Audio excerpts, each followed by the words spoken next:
हमारे यूथ की एक बहन जब जब वेतन लेती तब तब सर्वप्रथम डाकघर जाती। इससे मुझे बार बार यह विचार आता कि यह बहन विधवा है, इसके कोई संतान भी नहीं है, समीप का कोई संबंधी भी नहीं है, फिर डाकघर पैसा जमा करने क्यों जाती है। एक बार उसने मुझसे भी कहा है कि बहन, क्या यह मनी ऑर्डर कर दोगी, मुझे थोड़ा काम है, इससे आपको कष्ट देती हूँ। मैंने उसका वह काम कर दिया। ऐसा 2-3 बार अवसर आया। एक बार तो उसका स्वास्थ्य भी खराब था, फिर भी उसने मनी ऑर्डर किया था। इससे मेरी जिज्ञासा अधिक तेज हो गई और मैंने इस विषय में सब कुछ जानकारी करने का निश्चय कर लिया। एक बार हम दोनों एकांत में शांति से बैठी थी, तब मैंने चर्चा प्रारंभ की, बहन, आप प्रत्येक महीने मनी ऑर्डर कहाँ भेजती हैं।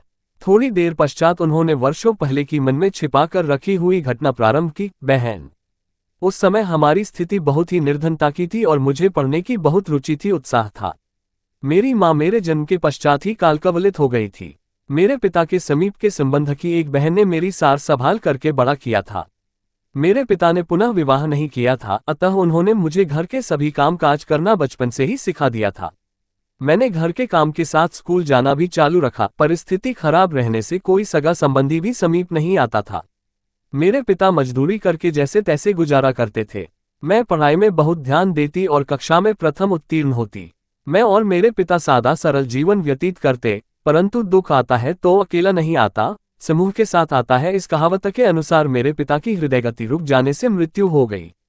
मैं पागल जैसी हो गई और उस समय मुझे आश्वासन देने हमारी कक्षा की शिक्षिका बहन हमारे घर पधारी। प्रौढ़ावस्था की वे बहन मेरी पूरी परिस्थिति समझ गईं। एकाकी जीवन व्यतीत करने वाली उन शिक्षिका बहन ने अपने समीप अपने घर में रखकर मेरी पढ़ाई चालू रखी। उनके जीवन की मैं आशा दीपिका बनी। उनके संतान नहीं थी, दूसरे वे विधवा थी। अकेले जीवन को सहारा मिला दोनों को। उनकी स्मृति आते ही नेत्र भर आते हैं। मुझे शिक्षिका की ट्रेनिंग दिलाई, नौकरी दिलाई और अब वे नौकरी से अलग हो गई हैं। उनकी आंखों में मोतियाबिंद हो गया है। पेंशन नाममात्र की मिलती है। मैं प्रत्येक महीने उनके ऋण से ओरण होने का प्रयत्न करती हूँ।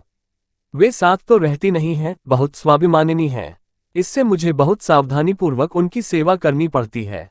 तुमने आज ये बात पूछी है, इससे बता दी है, नहीं तो इस समाज में किसे किसकी पड़ी है। घायल की गति घायल ही जानता है और अब तो मैं दुख से एकाकार हो गई हूँ। ऐसा कहकर वे प्रसन्नमुख उठी और अपनी कक्षा में चली गईं। मैं उन्हें एकटक देखती रही। आई थिंक कि यह सच्ची कहानी आपको अच्छी लगी होगी। यदि अच्छी लगी है तो हमारे चैनल को लाइक, कमेंट, सब्सक्राइब करें। मिलते हैं एक ऐसी सत्य और रोचक घटना के साथ नेक्स्ट अगले वीडियो में। तब तक के लिए जय श्री राम।